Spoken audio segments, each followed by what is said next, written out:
Hello friends, मैं विजय आप सभी का A2S वनडे एकेडमी के ऑनलाइन प्लेटफॉर्म पर स्वागत वंदन अभिनंदन करता हूं। दोस्तों, इसके पहले हम लोगों ने जो भी वीडियो क्लास की है उस वीडियो क्लास में आपने देखा कि अभी हम लोग चूँकि भारत का संवैधानिक विकास पढ़ रहे हैं, तो भारत के संवैधानिक विकास का पोर्शन थोड़ा सा लॉन्ग होता है और पढ़ना बहुत इंपॉर्टेंट है, इसलिए हम मिस नहीं कर सकते। तो अभी हम लोगों ने इससे पहले लास्ट में 1858 का अधिनियम देखा था, भारत शासन अधिनियम 1858, और उसी की कड़ी में हम लोग अब आज आगे देखने वाले हैं। और आज आप जानते हैं कि आज हम लोग आगे क्या देखने वाले हैं। दोस्तों, आज हम लोग स्टार्ट करने वाले हैं अगला अधिनियम अपना,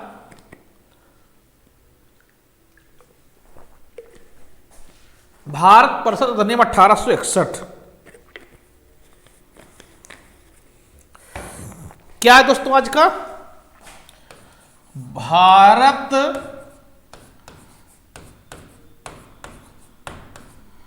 परिषद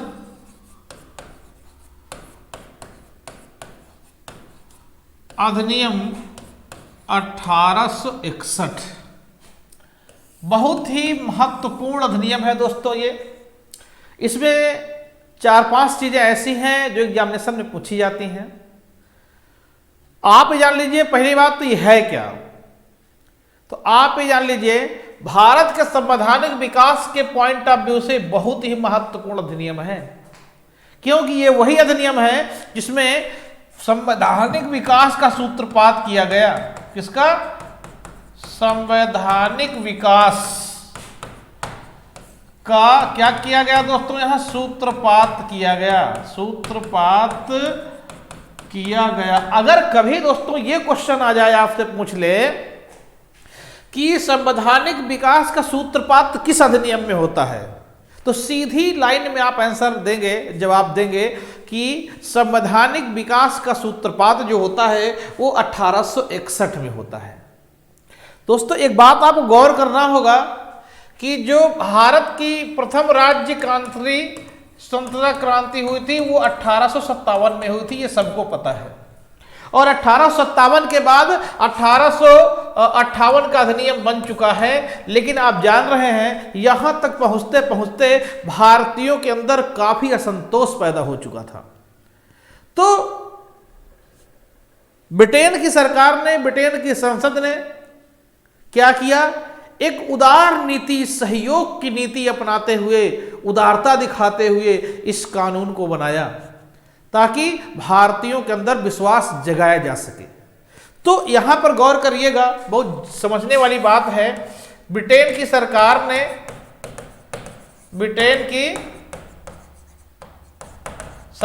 ने, इस अधिनियम में सहयोग की नीति, क्या? सहयोग की नीति, या आप इसे कहें उदार नीति को अपनाया। क्या अपनाया? कितना महत्वपूर्ण पॉइंट है दोस्तों। क्वेश्चन अक्सर ये पूछता है कि किस अधिनियम में अंग्रेजों ने सहयोग की नीति अपनाई थी। सहयोग, यानी ऐसी भावना प्रकट करने की कोशिश किया कि अब हम आपके लिए काम कर रहे हैं, जो कानून हम बना रहे हैं उससे भारतीयों का भला होने वाला है।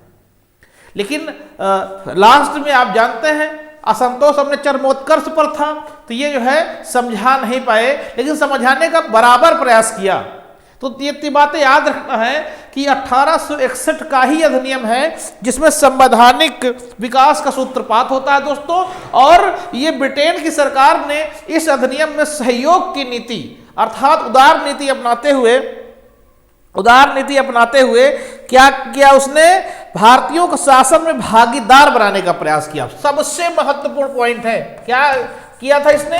कि भारतीयों को शासन में, ध्यान देखिए, शासन में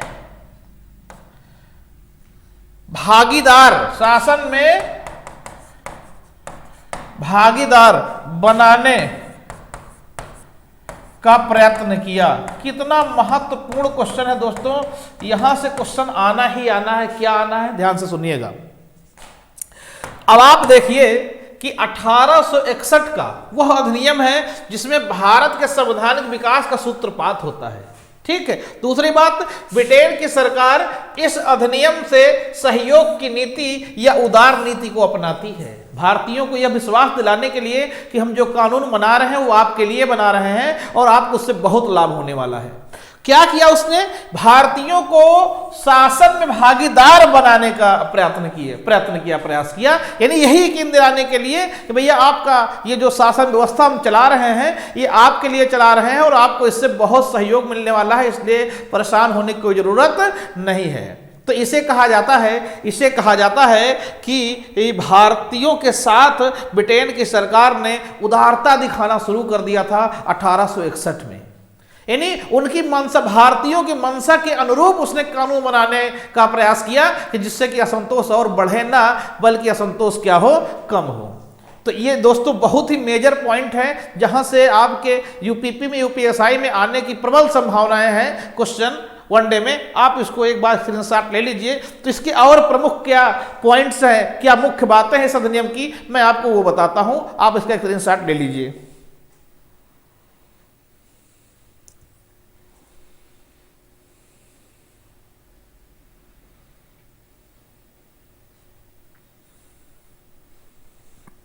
आइए दोस्तों इसका देखते हैं नेक्स्ट पॉइंट। 1861 में 3-4 महत्वपूर्ण 5 बातें हुई हैं। देखिए पहला क्या है, बहुत ही ध्यान से दोस्तों देखना है। और क्या देखना है कि इसमें यह बताया गया कि जो गवर्नर जनरल था, गवर्नर जनरल को, ध्यान देखिएगा, शांति, सुरक्षा व ब्रिटिश हितों के लिए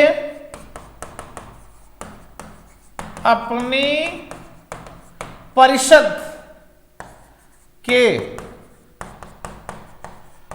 फैसलों की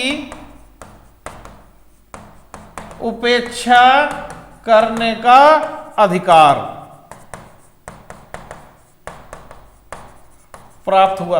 ध्यान से समझिए दोस्तों, क्या हुआ कि जो 1861 का अधिनियम है, उस 1861 के अधिनियम ने गवर्नर जनरल को यह अधिकार दे दिया कि 3 बातें, कि शांति के मुद्दे पर, सुरक्षा के मुद्दे पर और ब्रिटिश हितों को के मुद्दे पर अपनी परिषद के फैसलों की उपेक्षा कर सकता था, उसकी अवहेलना कर सकता था।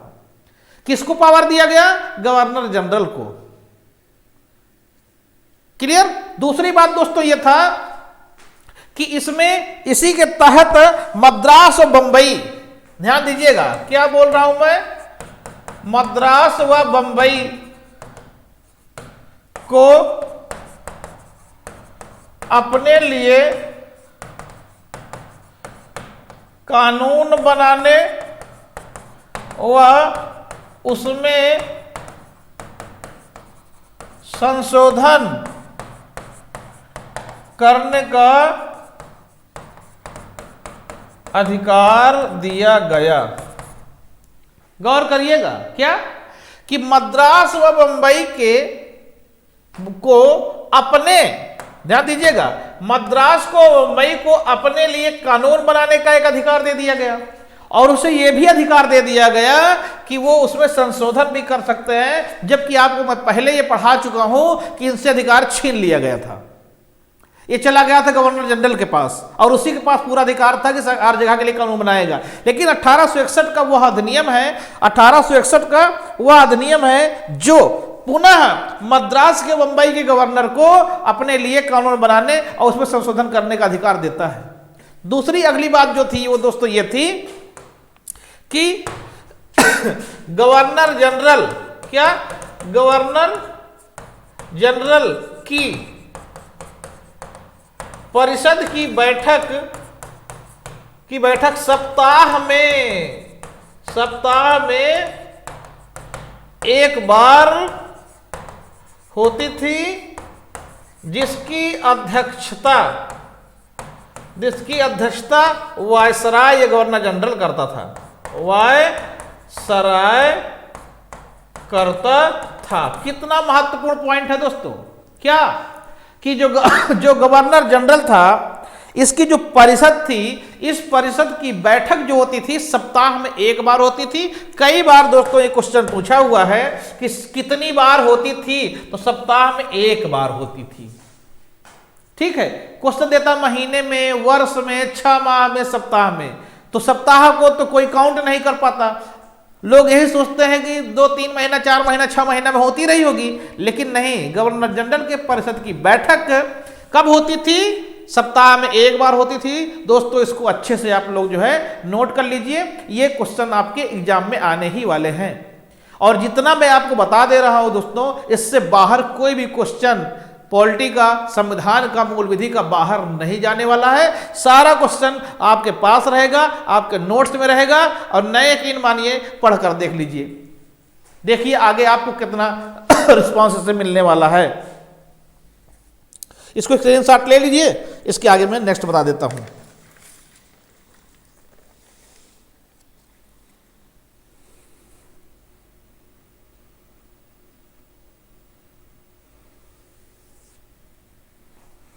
ठीक है, आइए इससे कुछ नेक्स्ट बातें जानते हैं।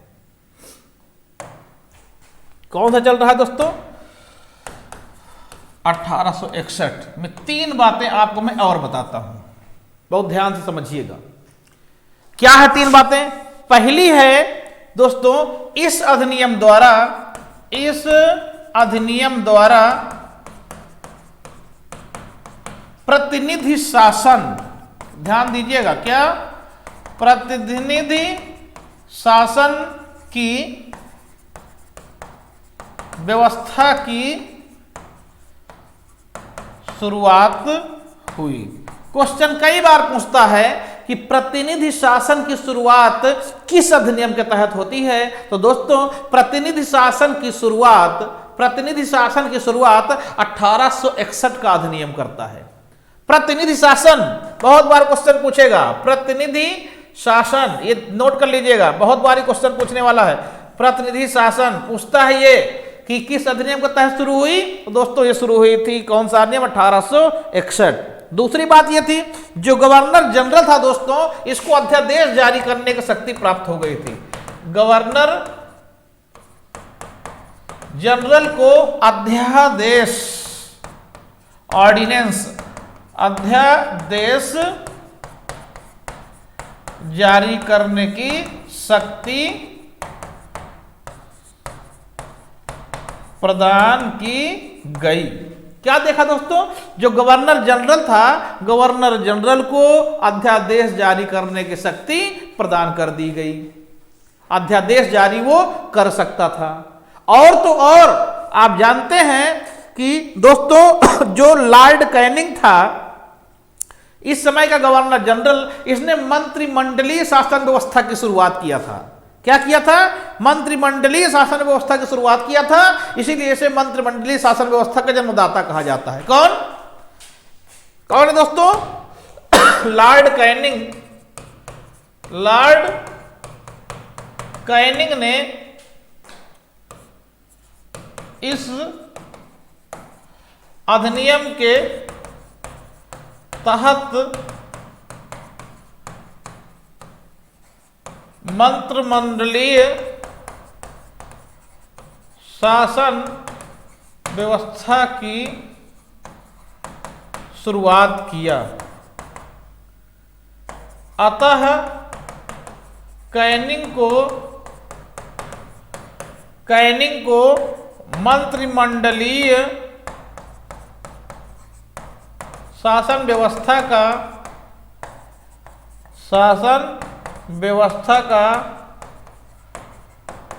जन्मदाता कहा जाता है। कितनी महत्वपूर्ण बात है दोस्तों, ये बार बार क्वेश्चन पूछता है एग्जाम में कि मंत्रिमंडलीय शासन व्यवस्था का जन्मदाता किसे कहा जाता है। तो याद रखना मेरे दोस्तों, भूलना नहीं, मंत्रिमंडलीय शासन व्यवस्था का जो जनक है वो कौन है? लॉर्ड कैनिंग है दोस्तों। कौन है? लॉर्ड कैनिंग है। ये क्वेश्चन कई बार आपसे पूछा है, इसलिए आप आगे से भी बिल्कुल एकदम सावधान रहें, क्योंकि क्वेश्चन इसके बाहर दोस्तों नहीं जाने वाला है। मैं जितना आपको कंटेंट दे रहा हूं केवल गंभीरता पूर्वक आप उतना याद कर लें, पढ़ लें, मैं गारंटी लेता हूं कि एक भी क्वेश्चन आपका नहीं छूटेगा। क्यों? क्योंकि मैं चीज़ों को बहुत रिसर्च करके समझ करके पढ़ा रहा हूं दोस्तों। मैं कोई भी अर्जी फर्जी बात आपसे नहीं कर रहा हूं, सीधे एग्जाम ओरिएंटेड टीचिंग मेरी रहती है। मेरी टीचिंग का एक ही फार्मूला है, एग्जाम ओरिएंटेड टीचिंग। मुझे सीधे डायरेक्ट आप तक वो मैसेज देना है, वो पहुंचाना है जो क्वेश्चन के एग्जाम में आने वाला है। क्योंकि मैं इतने सालों से पढ़ा रहा हूं तो मैंने ये देखा है क्वेश्चन किस पैटर्न पर बन रहे हैं, कहां से क्वेश्चन एग्जामिनर उठा रहा है और क्या चीज बच्चों को चाहिए और क्या चीज बच्चे को नहीं चाहिए। दोस्तों आप जानते हैं कि पढ़ना पढ़ाना हर कोई जानता है, हर कोई कर लेता है, लेकिन क्या पढ़ना है क्या नहीं पढ़ना है ये जान लेना स्टूडेंट के लिए बहुत जरूरी होता है, और क्या पढ़ाना है और क्या नहीं पढ़ाना है ये जान लेना टीचर के लिए बहुत जरूरी होता है। क्योंकि वही एक थीम है जो बच्चे को डायरेक्ट सिलेक्शन देती है। तो दोस्तों मैं बता रहा हूं कि जितना भी कंटेंट मैं आपको दे रहा हूं आपको बाहर कहीं नहीं परेशान होना है। आप हमारे साथ जुड़े रहें, चैनल के साथ लगातार पूरा कोर्स कंप्लीट करें। आगे आने वाले किसी भी वनडे एग्जामिनेशन में, यूपीपी में, यूपीएसआई में या किसी वनडे में जब आप एग्जाम देंगे तो पॉलिटी या संविधान से आने वाला एक भी क्वेश्चन आपका नहीं मिस होगा। आप इस बात की गारंटी याद रखिए। तो आप इसका स्क्रीनशॉट ले लीजिए दोस्तों। उसके बाद हम लोग आगे चलते हैं।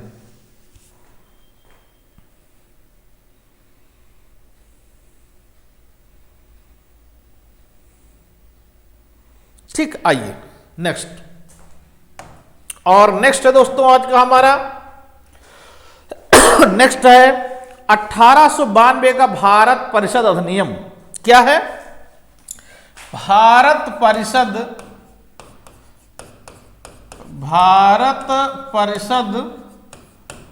अधिनियम 1892। अब दोस्तों जरा इसके बारे में समझ लीजिए क्या है।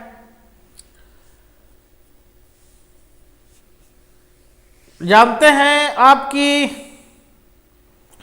1800, ध्यान दीजिएगा यहां मैं मेन पॉइंट आपको बता रहा हूं। 1857 की राज्य क्रांति, क्या चीज?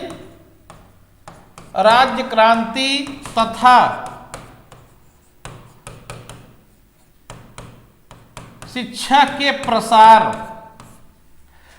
के प्रसार ने भारतीयों में, किसमें? भारतीयों में राष्ट्रीयता, गौर करिएगा, राष्ट्रीयता की भावना का सुदृढ़ विकास किया। मैं कहना यह चाहता हूं कि 1857 की राज्य क्रांति हो जाने के बाद और शिक्षा का जोर शोर से प्रसार होने के बाद हर भारतीय के अंदर राष्ट्रीयता की भावना जो है एकदम कूट कूट कर भर गई थी। और ये बात अंग्रेज जानते थे कि अब जो है इन्हें संभाल पाना बड़ा मुश्किल है। धीरे धीरे ये अपने आज़ादी की ओर बढ़ रहे हैं। तो दोस्तों ये जो 1857 की राज्य क्रांति हुई थी, इसके बाद जो अंग्रेज थे वो बैकफुट पर आ गए थे। अब वो भारतीयों के साथ सहानुभूति पूर्वक नीतियां बनाने लगे थे, कार्य करने लगे थे, जिससे कि बहुत ज्यादा असंतोष ना पैदा हो। तो इसमें भी ध्यान दीजिएगा, क्वेश्चन ये पूछता है कि भारतीयों में राष्ट्रीयता की भावना का सुदृढ़ विकास होने का क्या कारण था। तो दोस्तों दो कारण था। एक क्या था? 1857 की राज्य क्रांति और शिक्षा का प्रसार। क्या था? शिक्षा का प्रसार। इसे आप गौर से देख लीजिए, समझ लीजिए। अब हुआ क्या इसमें दोस्तों कि भारतीयों ने प्रशासन में विधि निर्माण की मांग तेज कर दिया। क्या कर दिया दोस्तों? प्रशासन में विधि निर्माण, क्या? विधि निर्माण की मांग क्या कर दिया? तेज कर दिया। कहते हैं ना, अंग्रेजी में एक कहावत है, आयरन कट्स आयरन, लोहे को लोहा काटता है कब? जब वो गर्म हो। समझ रहे हैं ना? तो पीक पॉइंट पर वार करना चाहिए। तो इन लोगों ने क्या कर दिया? अपने मांग को बढ़ा दिया और काफी जोर शोर से चलने लगी।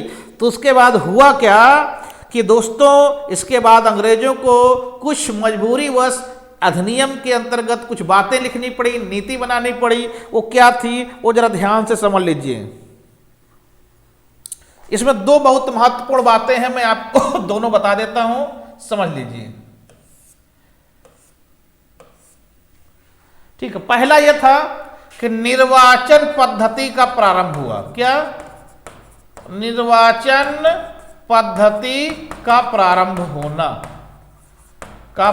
होना। क्या चीज?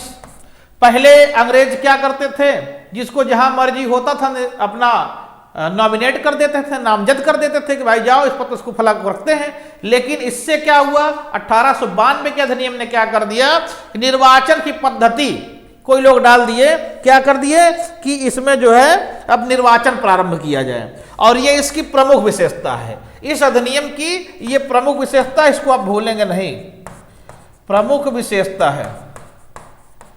एक तो ये हो गया पहली चीज। अच्छा, दूसरी चीज क्या थी, ये और महत्वपूर्ण है, इसको ध्यान से देखेंगे। क्या है दोस्तों? भारतीयों को, किसको? भारतीयों को बजट पर बहस करने तथा प्रश्न पूछने का अधिकार प्राप्त हो गया। अधिकार प्राप्त हो गया। मेरे दोस्तों याद रखना, क्वेश्चन ये बिल्कुल इंपॉर्टेंट है और आने वाला है। क्या क्वेश्चन पूछता है, ये बार बार ये पूछता है कि बजट पर बहस करने का अधिकार और बजट पर प्रश्न पूछने का अधिकार भारतीयों को कौन सा अधिनियम दिया? तो 1892 का, याद रखना, भूलना नहीं, 1892 का भारत परिषद अधिनियम है जो भारतीयों को बजट पर बहस करने तथा बजट प्रश्न पूछने का अधिकार प्रदान करता है। इसके पहले बजट पर भारतीय द्वारा ना तो बहस किया जा सकता था, ना ही प्रश्न पूछा जा सकता था। केवल अंग्रेज जो मर्जी होता था वो करते थे, चाहे प्रश्न वही लोग पूछते थे, वही लोग बहस करते थे, आपस जैसी मर्जी तो वैसे करते थे। लेकिन 1892 का जो अधिनियम आया उसमें इस बात का प्रावधान मजबूरन उन्हें करना पड़ा कि भारतीयों को बजट पर बहस करने का अधिकार दिया जाए और इनके प्रश्न पूछने का अधिकार दिया जाए, नहीं तो असंतोष और क्या होगा, बढ़ जाएगा। और जितना असंतोष बढ़ेगा उतनी समस्याएं आएंगी। तो ये था हमारा 1892 का भारत परिषद अधिनियम। तो दोस्तों हम लोग बहुत आसान से, बहुत इजी वे में, बहुत नॉर्मल तरीके से अपनी पढ़ाई कर रहे हैं और आपको बहुत सॉलिड कॉन्सेप्ट कंटेंट में दे रहा हूँ, बहुत ऑथेंटिक, जो कि आपकी एग्जामिनेशन में आने की जिसकी प्रबल संभावना है। बार बार मैं बात को रिपीट कर रहा हूँ कि आप जितना मैं पढ़ा रहा हूं पॉलिटी, संविधान, मूल विधि का जो भी पोर्शन है, आप उसको ध्यान से पढ़ते जाएं। आपको एग्जाम में कहीं भी प्रॉब्लम इस पोर्शन को लेकर के नहीं आने वाली है, इस बात की मैं आपको गारंटी देता हूं। तो दोस्तों आज की क्लास हम लोग यहीं फिनिश करते हैं, नेक्स्ट फिर मुलाकात होगी। Thanks to all of you, thanks.